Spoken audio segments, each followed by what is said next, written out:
Hello everyone, welcome to the Axia IAS academy. तो चलिए देखते हैं कौन से इम्पोर्टेंट न्यूज़ आर्टिकल है जो रेलेवेंट रहेंगे एग्ज़ाम पर्सपेक्टिव से।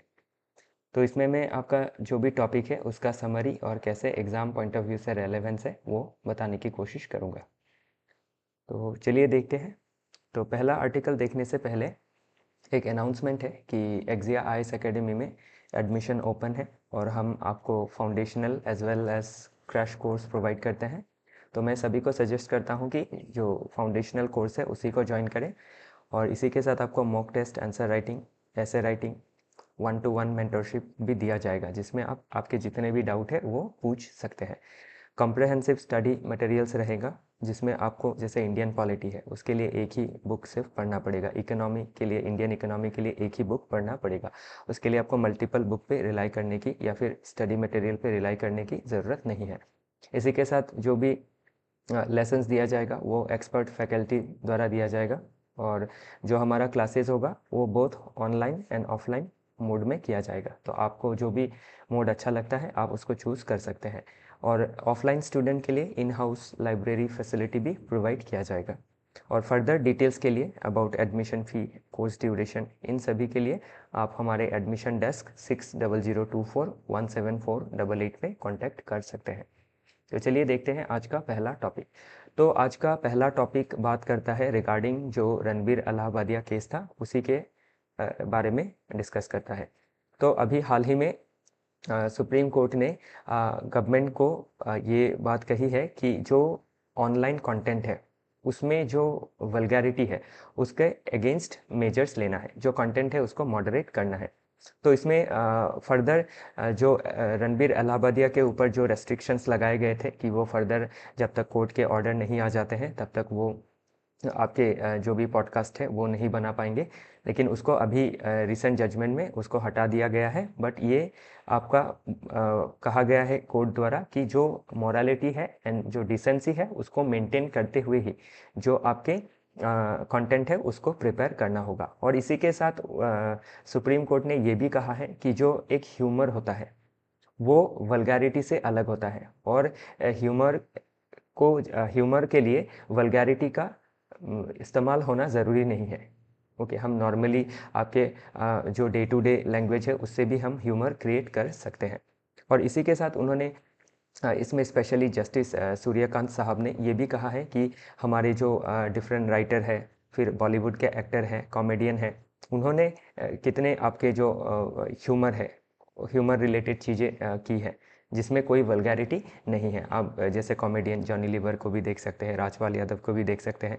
तो बहुत सारी बॉलीवुड मूवी है या फिर हेरा फेरी में आप अक्षय कुमारी हो या फिर परेश रावली हो, तो विदाउट वल्गैरिटी भी वो क्या कर सकते हैं, आपके ह्यूमर को क्रिएट कर सकते हैं, ह्यूमर को दिखा सकते हैं लोगों को। ओके, तो उसी के बारे में ये आर्टिकल बात करता है। तो इसमें स्पेशली अभी आपका क्या हो जाता है, हमारा जो article 19 sub clause A sub clause 1 जो है उसके बारे में अगेन ये डिस्कशन में आ गया है। तो आने वाले एग्जाम में ये इंपॉर्टेंट रहेगा। तो हमारा जो article 19 sub clause 1 sub clause A क्या बोलता है, right to freedom of speech and expression. तो इसमें स्पीच का प्लस एक्सप्रेशन का, तो एक्सप्रेशन में आप वीडियो से एक्सप्रेस करें या फिर फिल्म से एक्सप्रेस करें, म्यूजिक से एक्सप्रेस करें, लिख के भी एक्सप्रेस कर सकते हैं। तो इसका इजाज़त हमें देता है। लेकिन ये जो हमारा freedom of speech and expression है ये एब्सोल्यूट राइट नहीं है, इसमें आपका रीजनेबल रेस्ट्रिक्शंस लगाया जा सकता है अंडर आर्टिकल 19 सब क्लॉज 2। तो इस जो रेस्ट्रिक्शन है इसमें आपका रेस्ट्रिक्शंस को मेंशन कर दिया गया है, जैसे public decency, morality, national security, contempt of court, इन चीज़ों को आपका वायलेट नहीं करना चाहिए। अगर किया तो इन ग्राउंड में क्या किया जाएगा, आपका आपके स्पीच आपके freedom of speech and expression में रेस्ट्रिक्शन लगाया जा सकता है। ओके, तो जब भी स्पीच हम यूज़ करें तो जो हमारा सोसाइटल वैल्यूज़ है उसके अगेंस्ट नहीं जाना चाहिए, जो सोसाइटी का जो कम्युनिटी का स्टैंडर्ड है उसके अगेंस्ट नहीं जाना चाहिए। बातें आपकी एथिकल होनी चाहिए, अनएथिकल नहीं होनी चाहिए। तो उसी के रिगार्डिंग ये आर्टिकल बात करता है। तो रणबीर इलाहाबादिया उनका जो भी वीडियो था उसमें वल्गैरिटी शो हुआ था और ये क्या करता है, हमारा सोसाइटी का जो स्टैंडर्ड है, जो सोसाइटल वैल्यूज़ है, जो कम्युनिटी स्टैंडर्ड है उसके अगेंस्ट जाता है। तो ऐसे कंटेंट में आपका रोक लगना, ओके, या फिर एक सबक लेना ज़रूरी हो जाता है। ओके, तो हम सभी को ध्यान रखना है कि हम लोग जो भी सोशल मीडिया यूज़ करते हैं, तो उस यूज़ में हमारा वो उसका सोशल मीडिया यूज़ करना हमारा राइट है, उसमें हमारा जो भी ओपिनियन है उसको हम एक्सप्रेस कर सकते हैं। ओके, आप कोई कंटेंट बनाते हैं, कोई चीज़ें लिखते हैं, तो उसमें कोई आपको पूरी आज़ादी है under article 19 sub clause 1 sub clause A. लेकिन ये ध्यान रखना है कि उसमें रीज़नेबल रेस्ट्रिक्शन भी लगाए जा सकते हैं। तो उन चीज़ों को ध्यान में रखते हुए ही हमें चीज़ों को एक्सरसाइज करना है, हमारा राइट्स को एक्सरसाइज करना है। ओके, क्योंकि राइट्स के साथ क्या आता है, ड्यूटीज़ भी आती है, तो वो ज़रूरी होता है कि हम अपना ड्यूटी भी निभाएं, सिर्फ राइट्स को ही लेके कंसर्न ना रहे। ओके, तो चलिए देखते हैं historical evolution of censorship in India. तो कैसे इवोल्यूशन हुआ था सेंसरशिप को। ओके, तो जो भी कंटेंट है उसमें कैसे निषेधाज्ञा लगाया जाता है, कौन से लॉ के अगेंस्ट, कौन से लॉ के तहत, या फिर आपके कब से ये चीज़ें इवॉल्व हुई है। तो प्री इंडिपेंडेंस एरा में भी आप देख सकते हैं कि ब्रिटिश कैसे सेंसरशिप लगाते थे अंडर आपके वर्नाकुलर प्रेस एक्ट जो 1878 का है। तो उसमें जो भी हमारे इंडियन लैंग्वेज न्यूज़पेपर थे उसमें क्या किया जाता था, सेंसरशिप लगाया जाता था। फिर इंडियन प्रेस एक्ट 1910 इसके तहत फिर आपका पोस्ट इंडिपेंडेंस इंडिया में कॉन्स्टिट्यूशनल फ्रेमवर्क क्या क्या आए, जैसे 19 article 19 sub clause 1 sub clause A आपको freedom of speech and expression के बारे में बोलता है, राइट्स देता है। फिर अगेन रीजनेबल रेस्ट्रिक्शन लगाता है आर्टिकल 19 सब क्लॉज 2। ओके, फिर आपका जो सिनेमेटोग्राफ एक्ट है 1952, ये सेंसरशिप लगाता है फिल्म के ऊपर कि फिल्म में भी क्या है, जो स्टैंडर्ड है वो मेंटेन करना ज़रूरी रहेगा। फिर cable television network regulation act 1995, तो ये आपके टेलीविज़न कंटेंट पे रेगुलेशन लगाता है। फिर जो आपका आईटी एक्ट है 2000, वो क्या करता है, सेंसरशिप लगाता है डिजिटल प्लेटफॉर्म में। लेकिन अभी और एक कंसर्न क्या है, जो आपके अलग डिजिटल प्लेटफॉर्म अभी हाल फिलहाल में उभर के आ रहे हैं, जिनको ओटीटी प्लेटफॉर्म कहा जाता है, ओवर द टॉप प्लेटफॉर्म, जैसे कि नेटफ्लिक्स, यूट्यूब, पॉडकास्ट। तो इन सभी चीज़ों में अब क्या है आपका, इसमें रेगुलेशन के लिए ये जो आपका आईटी एक्ट 2000 है, इसके तहत ही आईटी रूल्स बनाया गया है 2021। तो इसमें कंटेंट मॉडरेशन के बारे में कहा गया है। तो अभी ये जो आपका रणबीर अलाहाबादिया का केस है, उसमें यही चीज़ें अभी काम में आएंगी कि जो कंटेंट है आपके सोशल मीडिया में या फिर ओटीटी में, उसको क्या करना ज़रूरी है, मॉडरेट करना ज़रूरी है, मॉडरेशन लाना ज़रूरी है। मॉडरेशन मीन्स जो उसमें वल्गैरिटी है उसको हटाना ज़रूरी है, और कंटेंट को कम्युनिटी के स्टैंडर्ड के हिसाब से बनाना ज़रूरी रहेगा। लेकिन इसमें भी क्या है, बहुत सारी चैलेंजेस है। जैसे अभी नेटफ्लिक्स में बहुत सारी आपके डिफरेंट कंट्रीज से वेब सीरीज़ देखी जाती है, तो उनको रेगुलेट करने में थोड़ा दिक्कत आ सकता है। तो उसी के बारे में ये आर्टिकल बात करता है। तो आने वाले समय के लिए ये बहुत ही ज़्यादा ज़रूरी रहेगा। ओके, तो क्या जुडिशियल प्रोनाउंसमेंट है on censorship versus free speech, तो ये सभी केसेस आप कोट कर सकते हैं, एग्ज़ाम में लिख सकते हैं एज एग्जाम्पल के तौर में। ओके, चलिए आगे देखते हैं। फिर आपका इसमें इसमें मेंस के कुछ क्वेश्चन भी दिए गए हैं, जैसे discuss the role of judiciary in balancing free speech with the need for censorship in India. Okay, तो इसमें article 19 sub clause 1 sub clause 2 को आपको दिखाते हुए लिखना है। ओके, फिर censorship in digital media is more challenging than in print and television, critically examine. तो अभी जो भी डिजिटल मीडिया है वो बहुत ही डिसेंट्रलाइज है, डेमोक्रेटाइज्ड है, तो उसको कंट्रोल करने में बहुत सारी दिक्कतें आ सकती है। तो कोई भी अभी क्या कर सकता है, आपका जैसे यूट्यूब में कोई भी कंटेंट बना सकता है, तो उसको रेगुलेट करने में भी क्या है, एक दिक्कत आ सकती है। तो वो सभी चीज़ें, पूरा बॉडी कैसा होगा, आपका आंसर का कंक्लूजन कैसा होगा, वो इसमें मेंशन किया गया है। तो देख सकते हैं इसमें लगभग 4 क्वेश्चन दिया गया है, और इस 4 क्वेश्चन में से ही आपको क्या है, इसी तरह का, इसी नेचर का क्वेश्चन एग्जाम में पूछा जाएगा, और पूरा चांसेस है, क्योंकि ये सभी चीज़ें अभी आपके न्यूज़ में डिस्कशन में है। ओके, इसी के साथ आपका प्रीलिम्स का क्वेश्चन भी दिया गया है। तो पास्ट में आपका जो 2015 में Shreya single versus union of India case है, तो ये क्या था, इसमें आपका जो 66A of the IT act है 2000 का, उसको स्ट्राइक डाउन कर दिया गया था, क्योंकि ये speech freedom of speech and expression को वायलेट कर रहा था। तो उसके बाद आपका जो चिलिंग इफेक्ट है इन लीगल टर्म, ये क्या समझाता है इन चारों में से।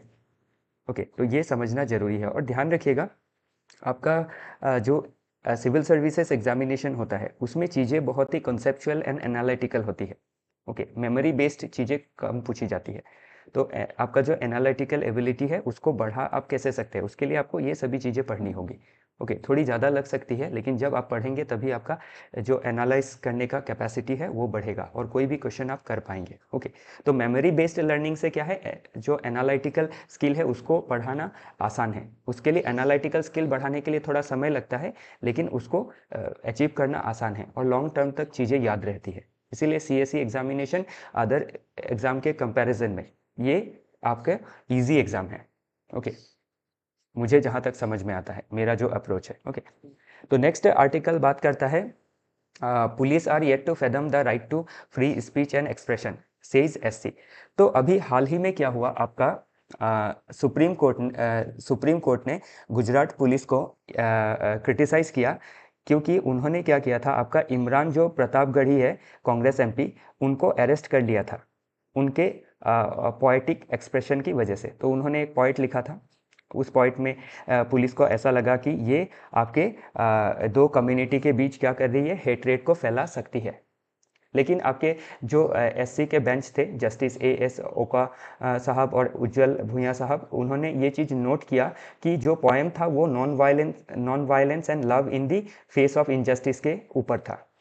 ओके, नॉन वायलेंस के ऊपर था और जो गांधी जी का आइडियोलॉजी है उसके लाइन पे था।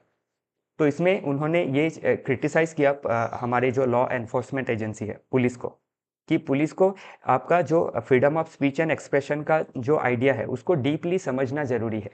कि किसी ने कुछ कहा, किसी ने FIR कर दिया तो उसको आपका इमीडिएटली अरेस्ट कर लिया गया, तो इससे क्या होता है, आर्टिकल हमारा जो 19 subsection sub clause 1 sub clause A violet होता है, जो right to freedom of speech and expression के बारे में कहता है।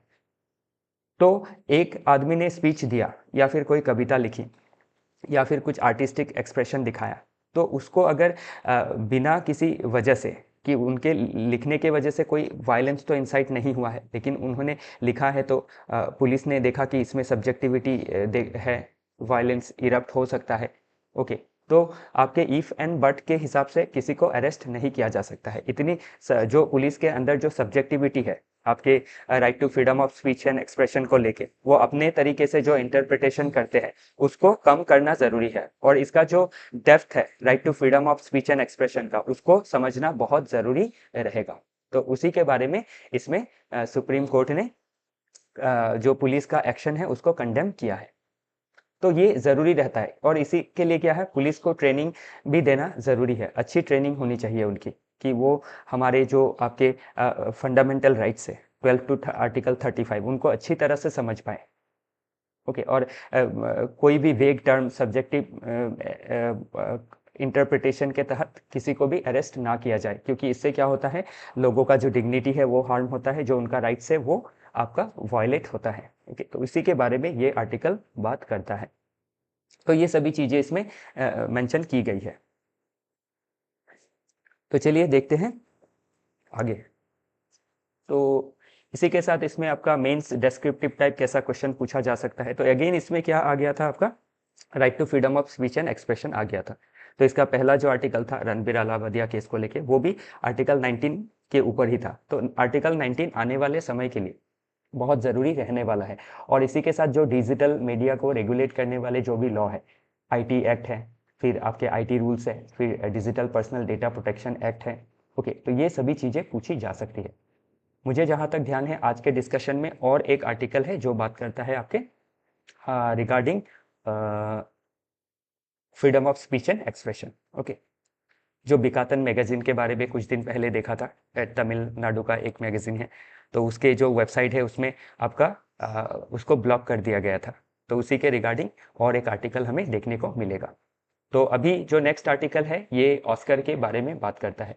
तो फिल्म जगत से भी आपके सिविल सर्विसेज एग्जामिनेशन में क्वेश्चन पूछे जाते हैं कि ऑस्कर अवार्ड में आपका बेस्ट एक्टर किसको मिला, बेस्ट एक्ट्रेस किसको मिला, सपोर्टिंग एक्ट्रेस किसको मिला, बेस्ट डायरेक्टर किसको मिला। तो ऐसे तो बहुत सारे आप देख सकते हैं, आपके costume design, international film, documentary shot, ये सभी चीज़ों में अवार्ड दी जाती हैं।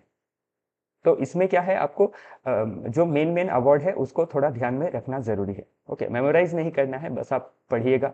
और जैसे अभी बेस्ट एक्टर मिला है एड्रिन ब्रोडी को, तो इन्होंने जो फिल्म किया था दी ब्रूटलिस्ट, तो आपको क्या करना है, जब थोड़ा समय मिलेगा तो ये आप इसको मूवी को ही देख लीजिएगा। ओके, फिर आपका ये बेस्ट एक्ट्रेस मिला है माइकी मेडिसन को। तो इन्होंने अनोरा नाम का एक मूवी किया था, तो ये अनोरा ही आप देख लीजिएगा। तो इससे क्या है, आपको चीज़ें ध्यान में रह जाती है। तो अभी जब इन मूवी के लिए ऑस्कर अवार्ड मिला है, जो इतना प्रेस्टिजियस इंटरनेशनल अवार्ड है फिल्म के क्षेत्र में, तो अभी क्या है, ये मूवी भी इसमें कुछ ना कुछ तो ऐसा होगा जिससे आपको सीख मिल सकती है। तो आपको क्या करना है, पढ़ाई के बीच में ही ऐसे ही एंटरटेनमेंट लेना है। तो न्यूज़पेपर से भी आप क्या है, आप ऐसे चीज़ों को कलेक्ट करके आप मूवी को देख लीजिएगा, और देख के उसको समझ के तब आपको ये चीज़ें भी याद रह जाएंगी। ओके, तो ये आपका थोड़ा सा रिफ्रेशमेंट भी हो जाएगा पढ़ाई में, और आपको थोड़ा सा नॉलेज भी गेन हो जाएगा। ओके, तो ये सभी चीज़ें आप देख लीजिएगा। ओके, चलिए आगे देखते हैं। तो अभी इवोल्यूशन ऑफ द ऑस्कर, तो कैसे इवॉल्व हुआ ऑस्कर, उसके बारे में भी थोड़ा बहुत हमें नॉलेज रखना ज़रूरी है। क्योंकि कभी क्या है, आपका सिर्फ ऑस्कर अवार्ड के बारे में जब पूछता है कोई, एक क्वेश्चन आता है, समझ लीजिए जब क्वेश्चन बनेगा ऑस्कर के ऊपर, एक ही बनेगा, तो उसमें आपका समझ लीजिए बेस्ट एक्ट्रेस के बारे में पूछा एक स्टेटमेंट में। ओके, उसके बाद दूसरा स्टेटमेंट के बाद दूसरा स्टेटमेंट में आपको ऑस्कर का एवोल्यूशन का ईयर दे दिया जाएगा। ओके, फिर ये जो ऑस्कर है, इसको ऑर्गेनाइज कौन करता है, कौन सी ऑर्गेनाइजेशन है जो ऑर्गेनाइज करती है, तो academy of motion picture arts and sciences इसको ऑर्गेनाइज करती है। तो इसके जगह में आपको स्टेटमेंट में कोई और ऑर्गेनाइजेशन का नाम दे दिया जा सकता है। ओके, तो तब क्या है, आपको राइट स्टेटमेंट ढूंढना होता है, कभी आपको इनकरेक्ट स्टेटमेंट ढूंढना होता है। तो correct, incorrect, okay, right, wrong, ये सब पूछा जाता है स्टेटमेंट के फॉर्म में। तो कभी क्या है, आपको ये चीज़ें थोड़ी ध्यान रखनी पड़ सकती है। तो थोड़ा बहुत इसको पढ़ लीजिएगा, बस ध्यान में रहना चाहिए, क्योंकि आपको आफ्टर ऑल एलिमिनेशन के थ्रू भी आंसर आपको डिराइव हो जाएगा। ओके, तो ये सभी चीज़ें आप देख लीजिएगा। ओके, तो ईजी है। बाकी नेक्स्ट आपका क्या है, जब भी प्रीलिम्स में क्वेश्चन पूछेगा, तो आपको क्या है, इंडिया का भी जैसे 3 फैक्ट दे दिया, एक आपका बेस्ट एक्ट्रेस के बारे में दे दिया, एक कौन से ईयर में इवॉल्व हुआ था ऑस्कर, ओके, कौन इसका ऑर्गेनाइज करता है, 3 हो गया। 4 नंबर स्टेटमेंट में इंडिया रिलेटेड कुछ दे दिया जा सकता है। ओके, क्योंकि बहुत कॉम्प्रहेंसिवली क्वेश्चन फ्रेम होता है प्रीलिम्स में, यूपीएससी में हो या फिर एपीएससी में हो। ओके, तो इसमें अभी आपका क्या है, Indian nomination in the Oscars, तो पहला कौन सा फिल्म था जो नॉमिनेट हुआ था, मदर इंडिया 1957, ओके, सलाम बॉम्बे 1988, ओके, लगान 2001 में। फिर जो डॉक्यूमेंट्री कैटेगरी में है, तो उसमें कौन सा, राइटिंग विद फायर, ओके, तो ये सभी चीज़ें। फिर बेस्ट ओरिजिनल सॉन्ग किसको मिला था, जय हो को, स्लमडॉग मिलियनेयर से जो था बाय ए आर रहमान साहब, तो वन दी ऑस्कर। फिर नाटू नाटू को भी मिला था आपका first Indian song for an Indian film to win this award, best original song. तो इसके बारे में तो एपीएससी में ऑलरेडी पूछा गया है।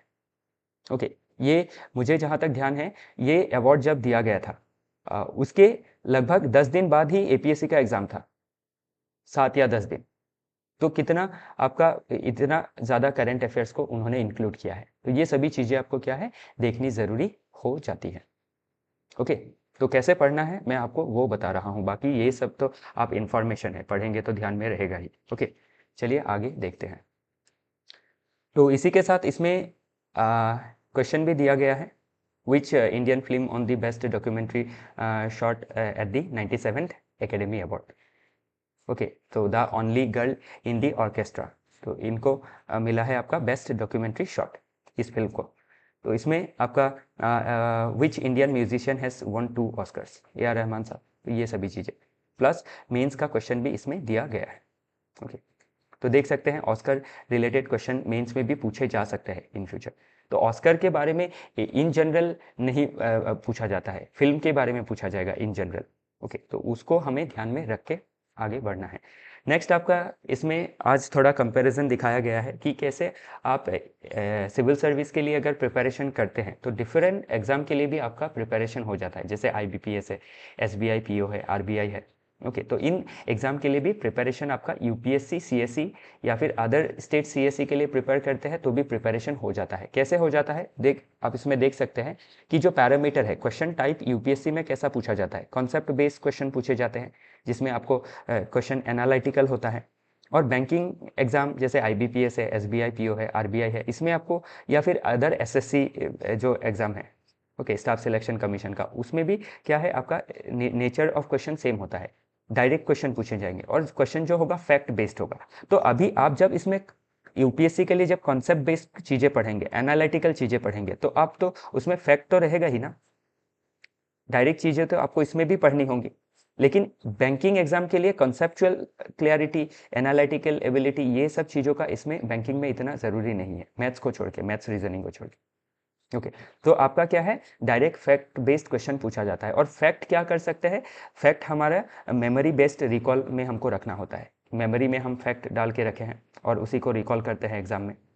ओके लेकिन आपका इसमें क्या होता है, कॉन्सेप्चुअल स्टडी होता है यूपीएससी सीएसई में या फिर स्टेट पीसीएस में।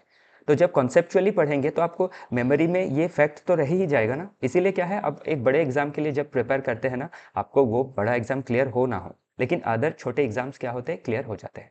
ओके छोटा मतलब मैं यूपीएससी के कंपैरिजन में छोटा बता रहा हूँ, ऐसे तो सभी एग्जाम ही अच्छे हैं, बड़े हैं। ओके तो बाकी एग्जाम्पल ऑस्कर रिलेटेड, ओके तो इसमें एनालिटिकल क्वेश्चन पूछेगा और इसमें सीधा सीधा फैक्ट बेस्ड क्वेश्चन पूछ लेगा। ओके तो ये आपका वेटेज क्या होता है, कल्चर, आईआर, करंट अफेयर्स। और इसमें आपका बैंकिंग या अदर स्टेट एग्जाम में क्या होता है, जनरल अवेयरनेस की क्वेश्चन पूछी जाती है। तो जो प्रिपरेशन स्ट्रेटेजी होता है वो क्या है, आपका in depth understanding and analysis capacity को डेवलप करना होता है। और इसमें मेमोरी बेस्ड रिकॉल, तो मेमोरी बेस्ड जो भी रिकॉल होता है ना, हमारी मेमोरी से चीज़ें क्या होती है, धीरे धीरे आपकी डिलीट होने लगती है या फिर आपके ब्लर होने लगती है। लेकिन जब आप कॉन्सेप्चुअली स्ट्रांग होते हैं ना, तो ब्लर होने का चांसेस कम हो जाता है, ठीक है ना। तो इसीलिए मैं आपको इसी से यही बताना चाहूँगा कि आपका जो प्रिपरेशन है आप इंटीग्रेटेड रखें। आप अगर यूपीएससी सीएससी या स्टेट पीसीएस के लिए पढ़ रहे हैं तो different exam, IBPS, bank PO, RBI, SSC, okay other state का एग्ज़ाम जो है वो भी आप क्लियर कर पाएंगे। क्योंकि यूपीएससी में भी आपका क्या होता है, सी सेट होता है, अदर स्टेट पीसीएस में भी सी सेट होता है, जिसमें आपको क्या करना होता है, मैथ्स, रीजनिंग, इंग्लिश, इन सब चीज़ों में ध्यान देना होता है, डिसीजन मेकिंग, इन सब चीज़ों में ध्यान देना होता है, जो बैंकिंग लेवल एग्जाम में भी पूछा जाता है। बट बैंकिंग लेवल एग्जाम में क्या है, थोड़ा आपको फास्ट करना होता है चीज़ें, ओके और ज़्यादा क्लैरिटी रखनी होती है, स्पेशली मैथ्स में और रीजनिंग में। क्योंकि यूपीएससी या फिर आपके स्टेट पीसीएस में जो भी रीजनिंग का क्वेश्चन होता है, वो तो जो रीजनिंग पेपर होता है, सी सेट का पेपर, वो तो क्वालिफाइंग होता है, लेकिन इसमें इसका स्कोर क्वालिफाइंग नहीं, वो सिलेक्शन मेरिट को निकालने में काउंट होता है। तो इसीलिए क्या है, आपको इन चीज़ों को क्या है, इंटीग्रेटेड करके पढ़ना ज़रूरी रहता है मेरे हिसाब से। तब क्या है, आप जो भी जॉब सीख करना चाहते हैं उनको जॉब मिलने में क्या है, आसानी हो जाती है। ओके चलिए आगे देखते हैं। नेक्स्ट जो आर्टिकल है वो बात करता है आपका गोदावरी पुष्करम फेस्टिवल के बारे में। तो ये भी क्या है, आपका महाकुंभ जो हुआ था अभी, या फिर जो कुंभ होता है अभी जो हुआ था, महाकुंभ था। ओके 144 ईयर्स के बाद ये हुआ था। लेकिन जो आपका कुंभ मेला है वो तो 12 साल में होते रहता है। ओके तो वैसे ही क्या है, आपका आंध्र प्रदेश में गोदावरी रिवर के विसिनिटी में गोदावरी पुष्करम होता है 15 साल में। लास्ट 2015 में हुआ था और नेक्स्ट 2027 में होगा। तो अभी क्या है, ये जो फेस्टिवल्स है, इन फेस्टिवल्स के बारे में आपको जानना ज़रूरी हो जाता है, क्योंकि ये फेस्टिवल्स एग्जाम में पूछ ली जाती है। स्पेशली प्रीलिम्स में आपका क्या होता है, मैच करने को आ जाता है कि गोदावरी पुष्करम कितने सालों में होता है, फिर आपके पकड़ लीजिए वो अंबुबाची मेला कब होता है, कहाँ होता है, ओके कितने सालों में होता है। तो ये सब चीज़ें पूछी जा सकती है। फिर पुष्कर मेला लगता है राजस्थान में, तो वो कब होता है, कहाँ होता है। तो ये सभी चीज़ें थोड़ी जाननी ज़रूरी हो जाती है। फिर जैसे पोंगल फेस्टिवल है जो साउथ में मनाया जाता है, स्पेशली तमिलनाडु, फिर केरला में भी मनाया जाता है, कर्नाटक, आंध्र प्रदेश। तो इन फेस्टिवल्स के बारे में भी जानना होता है। इससे आपका क्या होता है, जो हमारा इंडिया का जो डाइवर्स कल्चर है, उसके जो फेस्टिवल्स है उसके बारे में आपका नॉलेज चेक किया जाता है।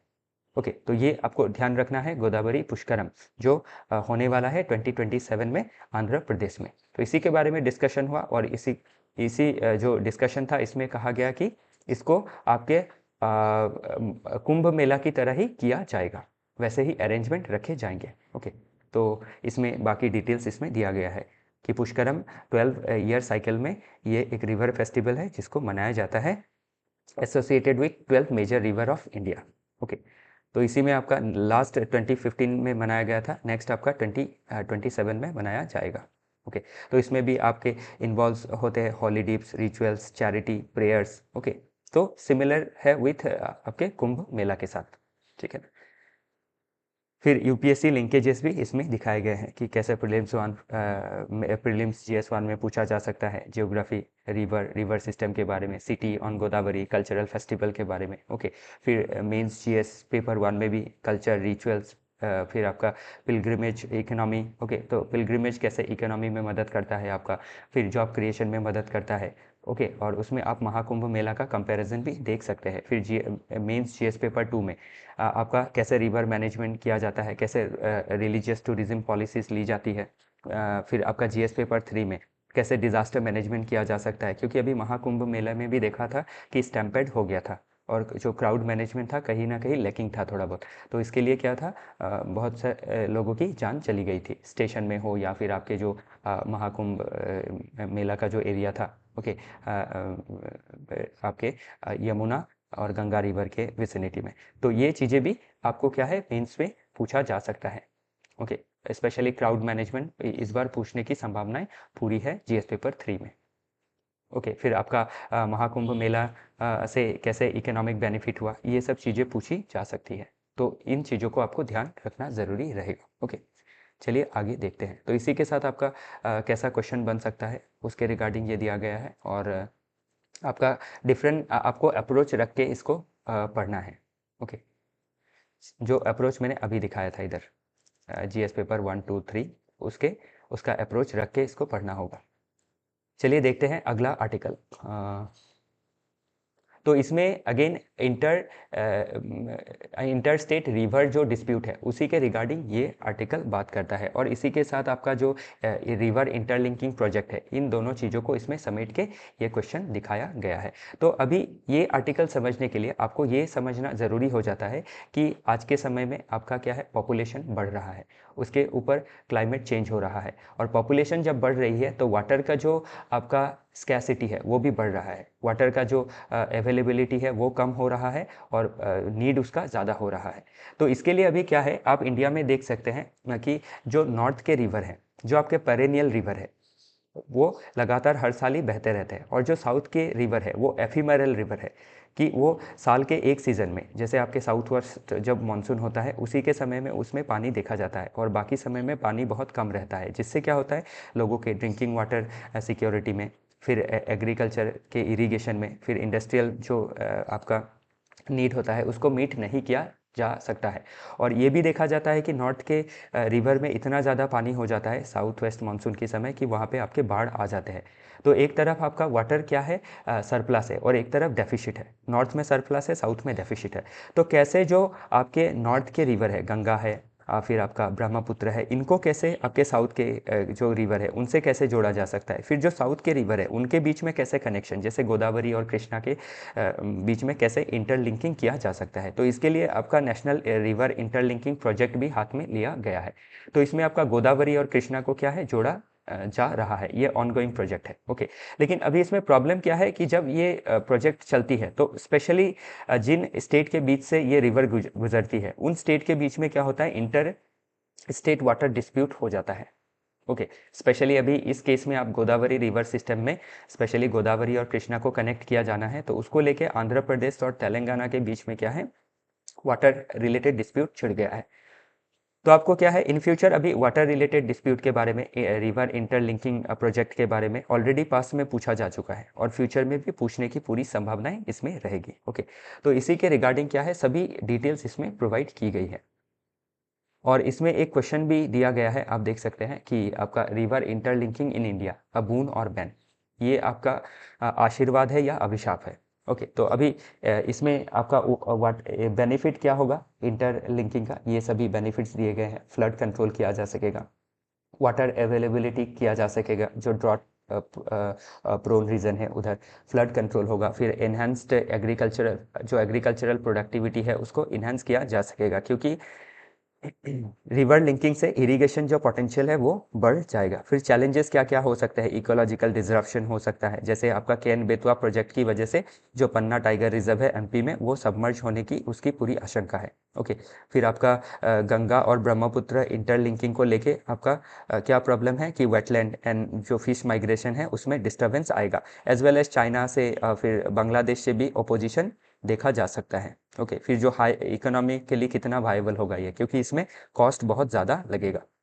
ओके, फिर इंटर स्टेट डिस्प्यूट देखे जा रहे हैं, इंटरनेशनल डिस्प्यूट देखे जा रहे हैं इन सभी में। तो इसका वे फॉरवर्ड क्या है कि हमें प्रायोरिटाइज करना है स्मॉल इंटर बेसिन प्रोजेक्ट्स को। ओके, रेन वाटर हार्वेस्ट करना है, ग्राउंड वाटर को रिचार्ज करना है, पब्लिक के साथ कंसल्टेशन करना है। तो वैसे हम क्या कर सकते हैं, जो वाटर क्राइसिस है हमारा उसको हम मीट कर सकते हैं। तो बहुत ही बढ़िया तरीके से आंसर इसमें दे दिया गया है। ओके, फिर आपका इसमें जो भी प्रोजेक्ट है जैसे गोदावरी कृष्णा, फिर केन बेतवा, गंगा ब्रह्मपुत्र एंड मेघना, ये जो भी लिंक होने वाले हैं इसमें खर्चे कितने आएंगे। ओके, तो वो इसमें मेंशन किया गया है, इसका स्टेटस क्या है वो भी इसमें मेंशन किया गया है। इंटर स्टेट डिस्प्यूट्स कौन कौन से है। ओके, जैसे आपका गोदावरी कृष्णा, ये अभी का न्यूज़ में ये आया है, आंध्र प्रदेश एंड तेलंगाना के बीच में डिस्प्यूट है over allocation of water of Godavari and Krishna.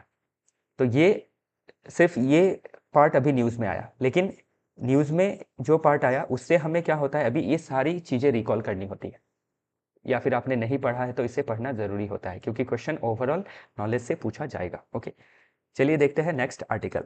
तो India launches multi nation alliance for collaboration on sustainable development. तो इसमें सस्टेनेबल डेवलपमेंट के लिए क्या है, मल्टी नेशन अलायंस किए जा रहे हैं बाय इंडिया।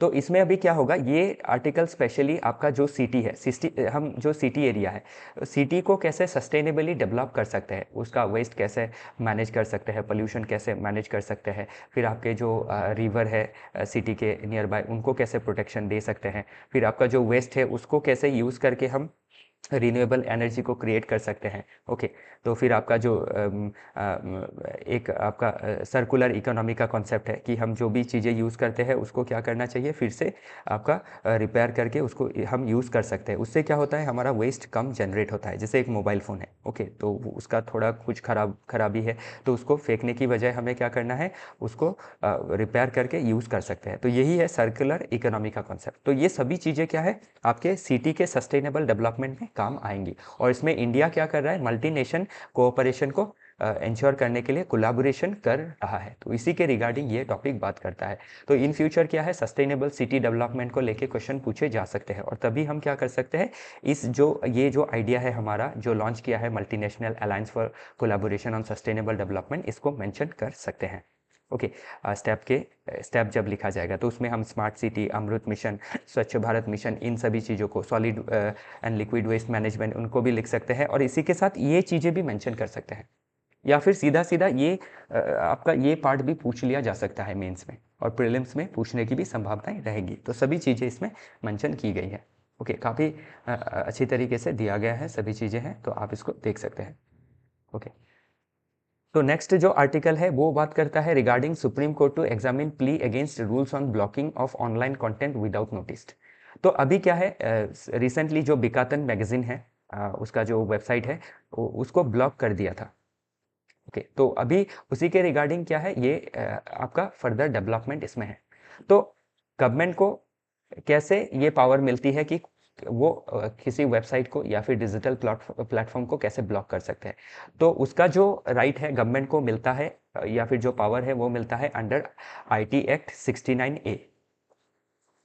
तो अभी ये जो है 69A, इसके वजह से क्या हो रहा है, लोगों का जो आर्टिकल है 19 sub clause 1 sub clause A वो वायलेट हो रहा है। क्योंकि हम जो हमारा वेबसाइट है उससे हम क्या कर सकते हैं, हमारा जो ओपिनियन है वो हम रख सकते हैं, या फिर हम जो कुछ कंटेंट लिख सकते हैं। तो ये सरासर क्या है, आपका हमारा राइट्स के ऊपर आपका इलिजिटिमेट एक्शन है। ओके, तो अभी इसमें जो ब्लॉक किया जाएगा वो विदाउट नोटिस गवर्नमेंट कर सकती है, ऐसा लॉ में ही मेंशन किया हुआ है कि नोटिस कर सकती है और नहीं भी कर सकती है, विदाउट नोटिस भी ब्लॉक कर सकती है। तो ये जो नेचुरल जस्टिस का प्रिंसिपल होता है उसको हार्म करता है, कि आप किसी के ऊपर एक्शन ले रहे हो, किसी का कोई वेबसाइट ब्लॉक कर रहे हो, तो उनको एक बार नोटिस करना ज़रूरी होता है। विदाउट नोटिस कैसे ब्लॉक करेंगे।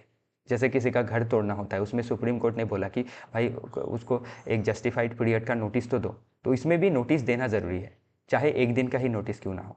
क्योंकि अगर नहीं दिया गया है तो ये क्या करता है, नेचुरल जस्टिस का जो प्रिंसिपल है कि नोटिस दो, बोथ साइड हियरिंग करो, उसके बाद एक्शन लो। लेकिन इसमें क्या है, यूनिलैटरल एक्शन लिया गया है विदाउट इन्फॉर्मिंग। तो ये गवर्नमेंट का क्या है, जो रुख है, जो रवैया है, उसको बता रहा है कि ये कैसे जो राइट है वो वॉयलेट करता है।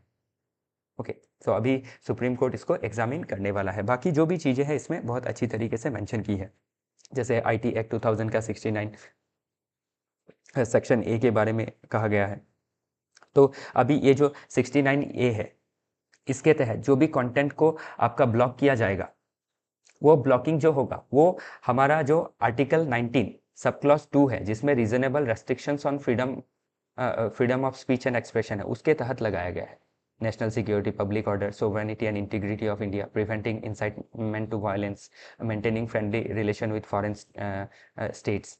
ओके, तो उसके तहत ये लगाया गया है। तो अभी कितना ये वायलेट किया है, तो ये कौन जज करेगी? Supreme court. तो देखा जाना होगा नेक्स्ट क्या डेवलपमेंट इसमें देखा जाता है। ओके, तो ये सभी चीज़ें बहुत ज़रूरी है आने वाले एग्जाम के लिए। ओके, चलिए देखते हैं अगला आर्टिकल।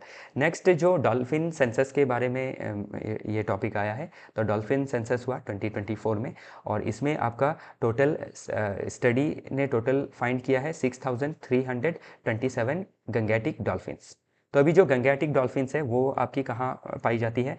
आपके गंगा रिवर का जो ट्रिब्यूटरीज है उनमें, फिर ब्रह्मपुत्र रिवर, पुत्र का जो ट्रिब्यूटरी है उसमें, फिर आपके जो इंडस रिवर है और उसके ट्रिब्यूटरी है उसमें पाई जाती है। ओके, तो अभी इसमें क्या है, गंगेटिक जो डॉल्फिन है उसका क्या इंपॉर्टेंस है, क्या इकोलॉजिकल सिग्निफिकेंस है, वो कैसे जो आपका रिवर इकोसिस्टम है उसको प्रोटेक्ट करके रखती है, तो वो सभी चीज़ें हमें जानना ज़रूरी हो जाता है। ओके, तो उसी के रिगार्डिंग ये आर्टिकल बात करता है। तो बाकी क्या थ्रेट है गंगेटिक डॉल्फिन के ऊपर? पोल्यूशन, रिवर डैम्स, फिर fishing net, illegal sand mining, climate change, ये सभी क्या कर रही है? थ्रेट डाल रही है गंगेटिक डॉल्फिन के ऊपर।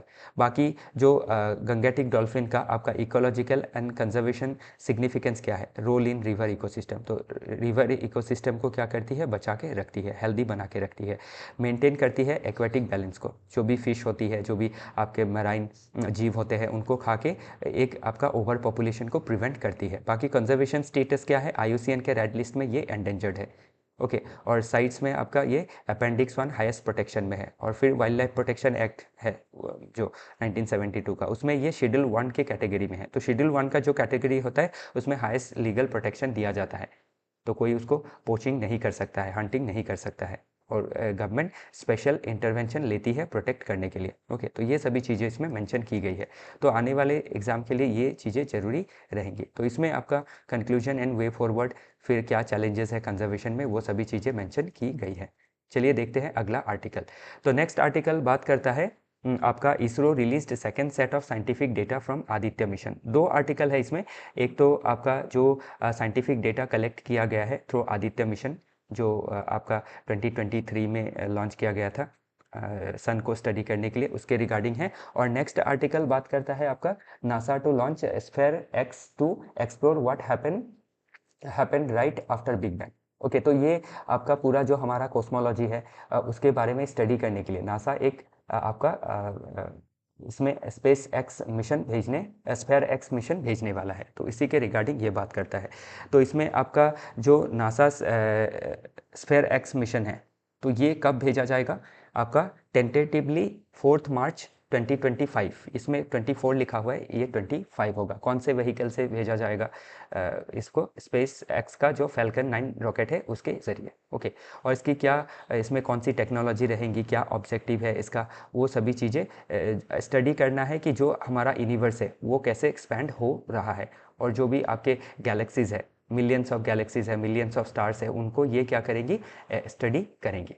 ओके, तो ये सभी चीज़ें इसमें मेंशन की गई है। तो ये भी क्या है, आने वाले एग्जाम के लिए ज़रूरी रहेगा, स्पेशली प्रीलिम्स के पॉइंट ऑफ व्यू से। और मेंस में जो भी आपके नासा हो, इसरो हो, ये कैसे आपके डिफरेंट मिशंस ले रही है, उसके तहत कैसे क्या अचीवमेंट्स हो रहा है, वो पूछा जाता है। ओके, फिर इसरो के बारे में भी इसमें जो भी चीज़ें हैं वो मेंशन की गई है। कब लॉन्च किया गया था, कौन से व्हीकल से लॉन्च किया गया था, करंट स्टेटस इसका क्या है, कौन से लैंग्वेज पॉइंट में इसको रखा गया है, L1 में। L1 क्या है, इसके रिगार्डिंग ऑलरेडी क्वेश्चन पूछा जा चुका है UPSC as well as APSC में। ओके, तो क्या स्टडी करेगा? ये सन्स का जो एटमॉस्फेयर है, सोलर विंड है, मैग्नेटिक फील्ड है, उसको स्टडी करेगा। ओके, तो ये सभी चीज़ें हमें एग्जाम पर्सपेक्टिव से जाननी ज़रूरी रहती है। और इसी के साथ आपका प्रीलिम्स का क्वेश्चन भी इसमें दिया गया है कि जो लैंग्वेज पॉइंट L1 है वो क्या है। ओके, तो ये इसमें से आपको सही जवाब ढूंढना है, आंसर भी दिया गया है। नेक्स्ट आप देख सकते हैं Australia the partner for India's growth trajectory. तो हमारा जो ग्रोथ ट्रैजेक्टरी है उसमें ऑस्ट्रेलिया और इंडिया का पार्टनरशिप कैसे हमें मदद कर रहा है आपके इकोनॉमिक सेक्टर में, फिर आपके साइंस एंड टेक्नोलॉजी के सेक्टर में, तो ये सभी चीज़ें हमें देखनी ज़रूरी हो जाती है। ओके, तो इसमें सभी चीज़ें मेंशन की गई है। डिप्लोमेटिक रिलेशन हमने एस्टैब्लिश किया 1941 में, फिर 2019 में स्ट्रेटेजिक पार्टनरशिप हुआ, फिर 2020 में आपका कॉम्प्रहेंसिव स्ट्रेटेजिक पार्टनरशिप हुआ। इकोनॉमिक टाइज में हम कैसे टाई कर रहे हैं वो सभी चीज़ें, फिर डिफेंस सिक्योरिटी में दोनों ही देश क्वाड का पार्ट है विथ US एंड जापान। फिर मालाबार जो नेवल एक्सरसाइज होता है उसमें भी ऑस्ट्रेलिया पार्ट लेती है। ओके, फिर डिफेंस लॉजिस्टिक पैक्ट भी साइन किया हुआ है।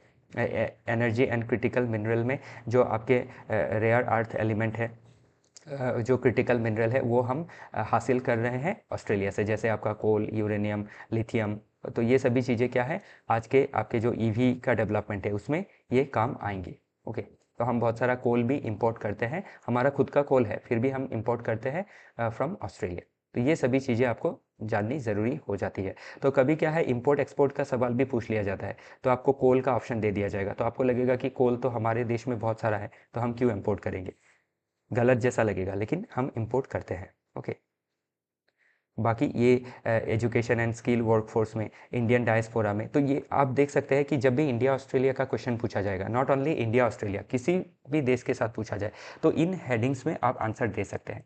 तो आपको ये हेडिंग्स ध्यान रखना है और इनके अंदर लिखने के लिए थोड़े आपको नॉलेज, आपको थोड़ा नॉलेज होने से हो जाएगा, जैसे diplomatic relation, economic ties, defence and security, energy and critical minerals, education and skilled workforce, Indian diaspora. तो इससे क्या होता है मेंस आप का आंसर अच्छी तरह से टेकल कर सकते हैं और 20 के 20 क्वेश्चन ही आप कर पाएंगे। ओके,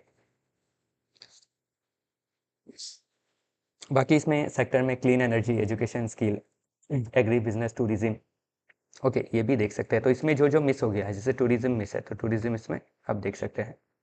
ओके, वैसे टूरिज्म एग्री बिजनेस आ जाता है आपका इकोनॉमिक टाइज में। चलिए आगे देखते हैं। तो इसमें भी प्रीलिम्स के क्वेश्चन इसमें डाल दिए गए हैं। ओके, फिर चैलेंजेस क्या क्या है वो भी इसमें मेंशन किया गया है। नेक्स्ट आर्टिकल बात करता है द वे टू प्रोटेक्ट ओरन्स। तो अभी ओरन्स क्या होता है, जो सेक्रेड हमारे फॉरेस्ट है, सेक्रेड ग्रुप्स है। तो रिसेंटली क्या है, जो आपके TN गोडाबर्मन जजमेंट है 2024 का, इसमें सुप्रीम कोर्ट ने आपके गवर्नमेंट को डायरेक्शन दिया कि जो भी सेक्रेड ग्रुप्स है, तो सेक्रेड ग्रुप्स क्या होते हैं, सेक्रेड फॉरेस्ट जिसको कम्युनिटी द्वारा मैनेज किया जाता है। तो कम्युनिटी क्या करती है, अब जैसे पीपल का पेड़ है, आप देखते हैं कि उसको लोग सालों साल पूजा करते हैं। तो या फिर वैसा कोई फॉरेस्ट है जिसमें क्या है लोग उसको सेक्रेड मानते हैं, उसमें आपकी जो ट्री होती है उसकी कटाई नहीं होती है और ट्री को काटना आपका पाप माना जाता है। तो इससे क्या होता है, हमारा जो फॉरेस्ट है वो प्रिजर्व होते जाता है। तो अभी क्या है, इसमें आपका TN गोदाबर्मन जजमेंट ने जब स्टेट को ये दायित्व दे दिया कि जो फॉरेस्ट है, सेक्रेड जो ग्रुप्स है उनको प्रोटेक्ट करना है, तो इससे क्या है, जो कम्युनिटी का एक राइट है सेक्रेड ग्रुप्स को प्रोटेक्ट करना, वो कहीं ना कहीं इसमें वॉयलेट हो रहा है। तो उसी के रिगार्डिंग जो कंसर्न है उसी को इसमें डिस्कस किया गया है। बाकी आपको जो भी सेक्रेड ग्रुप्स है उसका क्या एनवायरमेंटल एंड इकोलॉजिकल इंपॉर्टेंस है, जैसे बायोडाइवर्सिटी, ये हॉटस्पॉट है, endangered species like Indian bustard, desert flora, तो ये आपका राजस्थान में जो सेक्रेड ग्रुप्स है उसमें पाया जाता है। वाटर कंजर्वेशन होता है, तो जहाँ पेड़ पौधे होंगे उससे सॉइल जो आपका रेन वाटर होगा वो रन ऑफ नहीं होगा और ग्राउंड वाटर रिचार्ज हो जाएगा। फिर आपका कार्बन सिक्वेस्ट्रेशन होता है, जिसे जो भी पेड़ होते हैं वो एब्जॉर्ब कर लेते हैं CO2 को। ओके, तो इसमें इतने सालों से तो कम्युनिटी गवर्नेंस चल रहा था जो थोड़ा इनफॉर्मल था, लेकिन अभी जब इसको क्या किया गया है, लीगली रिकॉग्नाइज कर दिया गया है, तो अभी इसमें आपका जब गवर्नमेंट मेजर्स लेंगी जैसे under wild life protection act, तो क्या होगा, लोकल कम्युनिटी को उस फॉरेस्ट का जो एक्सेस है या फिर जो कम्युनिटी मैनेजमेंट है उसमें हैम्पर होगा, और जो ट्राइबल कम्युनिटीज़ स्पेशली आपके या फिर जो भी लोकल रेसिडेंट है उनका जो राइट होता है उसको उसका वायलेशन होगा। ओके, तो ये चीज़ें जाननी हमें ज़रूरी हो जाती है। तो जो लीगल रिकग्निशन है वो दे दिया गया है बाय कोर्ट्स डायरेक्टिव कि declared orans as forest under the forest conservation act of 1980। तो इसका इम्प्लीकेशन क्या होगा अभी? ओके, फिर आपका कम्युनिटी इन्वॉल्वमेंट क्या होगा? कम हो जाएगा। ओके, क्योंकि इसमें जो डिसीजन मेकिंग होगा वो स्टेट कंट्रोल हो जाएगा। और इधर क्या है, जो आपका फॉरेस्ट राइट एक्ट 2006 है, ये कहता है कि जो भी आपके ऐसे सेक्रेट ग्रुप्स है या फिर सेक्रेट फॉरेस्ट है या फिर जो कम्युनिटी ओन्ड फॉरेस्ट है, उसको जो अंडर फॉरेस्ट राइट एक्ट जो कम्युनिटी वहाँ पे रहती है वो उसको मैनेज कर पाएंगी, ये उनको राइट दिया गया है। लेकिन अभी क्या है, इस जजमेंट की वजह से आपका स्टेट का इंटरवेंशन, स्टेट का डिसीजन मेकिंग बढ़ जाएगा।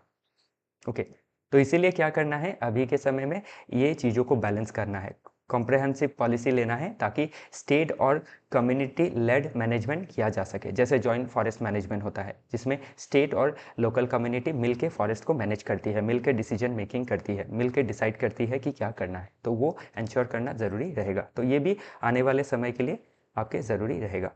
नेक्स्ट बात करता है how is China's foreign policy structured. तो चाइना में अभी आपको पता ही है कि आपका कम्युनिस्ट गवर्नमेंट का रोल है। तो जब कम्युनिस्ट गवर्नमेंट का रोल है तो कम्युनिस्ट गवर्नमेंट नहीं, सॉरी, कम्युनिस्ट पार्टी का, कम्युनिस्ट पार्टी ऑफ चाइना। तो कम्युनिस्ट पार्टी ऑफ चाइना ऐसा नहीं है कि वहाँ का सिर्फ गवर्नमेंट फॉर्म करती है या गवर्नमेंट के पावर को कंट्रोल करती है, वो गवर्नमेंट के हर डिसीजन मेकिंग में रहती है।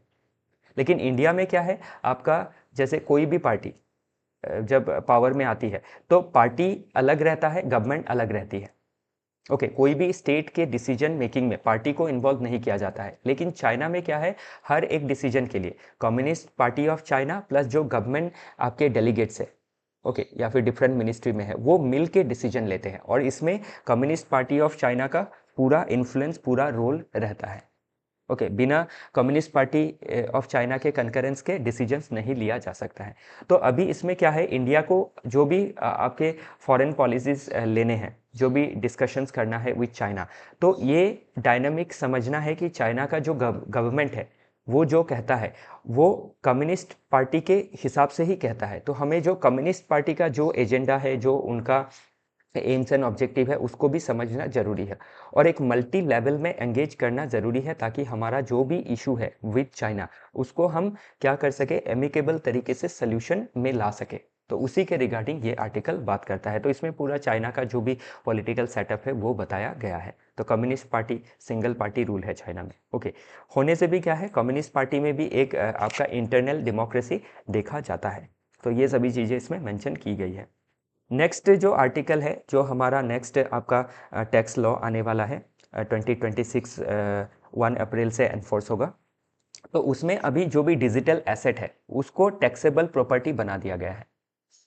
ओके, तो डिजिटल एसेट क्या होती है, जैसे आपके बिटकॉइन, फिर आपके जो नॉन फंजेबल टोकन है और any sort of digital asset जिसमें टैक्स लगाया जा सकता है, कंट्रोल किया जा सकता है। तो जो भी डिजिटल एसेट होंगे, फॉर एग्जांपल बिटकॉइन या फिर नॉन फंजेबल टोकन, उनको क्या किया जाएगा, अभी एसेट के तौर पे रिकॉग्नाइज किया जाएगा और उस एसेट में टैक्स लगाया जाएगा। जैसे लैंड के ऊपर क्या है, लैंड एक एसेट है, उसके ऊपर टैक्स लगाया जाता है, तो उसी तरह से। तो ये चेंजेस अभी का जो नया इनकम टैक्स बिल है उसमें लाया गया है। तो आने वाले समय में ये इम्पॉर्टेंट रहने वाला है, क्योंकि अभी इसमें जो बिटकॉइन है, जैसे आपका क्रिप्टो करेंसी में बिटकॉइन है, इथेरियम कॉइन है, फिर नॉन फंजेबल टोकन है, अदर ब्लॉकचेन बेस्ड जो एसेट है, उनको होल्ड करने पर अभी ये प्रॉपर्टी माना जाएगा और उसमें टैक्स लगाया जाएगा। पहले तो खाली क्रिप्टो करेंसी के ट्रांजेक्शन में टैक्स लगाया जाता था। ओके, कहीं पे मेंशन होगा आपका, ये रहा, फ्लैट 30% टैक्स लगाया जाता था वर्चुअल डिजिटल एसेट के ऊपर, जो भी इनकम होता था उसके ऊपर। ये 2022 में इंट्रोड्यूस किया था, तो इसको तो कंटिन्यू रखा गया ही है। बाकी इसके ऊपर क्या है, अभी आपका short term gain tax, long term gain tax, transaction tax भी इसमें लगाए जाएंगे, जैसे platform fee, mining expenses. Okay, इनको आपका डिडक्टेबल नहीं किया जाएगा। अभी माइनिंग एक्सपेंस क्या है, आपका बिटकॉइन खोजने में, ओके, उसको आपके ब्लॉकचेन में माइन करना पड़ता है, ओके, प्लेटफॉर्म फी देना पड़ता है, तो उसको, उस एक्सपेंस को डिडक्ट नहीं किया जाएगा। ओके, अभी जैसे आप कोई इनकम करते हैं आपके दुकान से, उसमें जो खर्च कर देते हैं उसको टैक्स में नहीं पकड़ा जाता है, लेकिन अभी इसमें माइनिंग प्लेटफॉर्म फी सभी में टैक्स लगाए जाएंगे, ताकि क्या किया जा सके, आपका जो बिटकॉइन है या फिर जो क्रिप्टो करेंसी है उसमें कंट्रोल लाया जा सके, रेगुलेशन लाया जा सके, क्योंकि ये सेंट्रल गवर्नमेंट का करेंसी नहीं है। और इससे क्या है, आपका बहुत सारा फ्रॉड किया जा सकता है, टेरर फंडिंग किया जा सकता है, ओके, फिर आपके मनी लॉन्ड्रिंग की जा सकती है। तो इसका बहुत सारा कंसर्न है, इसीलिए क्या है, आपका इसको जितना हद तक कंट्रोल किया जा सके करने की कोशिश गवर्नमेंट कर रही है, और इसीलिए इनकम टैक्स बिल में भी इसके रिगार्डिंग रेगुलेशन लेके आई है। ओके, तो यही मुद्दा है और ये एग्ज़ाम में आ सकता है आने वाले समय में। ओके, तो इसी के साथ आपका एक्सपेक्टेड क्वेश्चन 2025 के लिए दिया गया है, तो ये पूछा जा सकता है, पूरा चांसेस है। तो इसी के साथ आज का हमारा जो डिस्कशन है वो समाप्त होता है, तो कल फिर मिलेंगे डिफरेंट आर्टिकल के साथ। तो इसी के साथ फिर से मैं कहना चाहूँगा कि एडमिशन ओपन है, आप एडमिशन कर सकते हैं, और एडमिशन के जो भी डिटेल्स आपको जानने हैं आप इस कॉन्टैक्ट नंबर में कॉन्टैक्ट करके आप पूरा डिटेल्स ले सकते हैं। तो कल फिर मिलेंगे डिफरेंट आर्टिकल के साथ, तब तक के लिए अलविदा।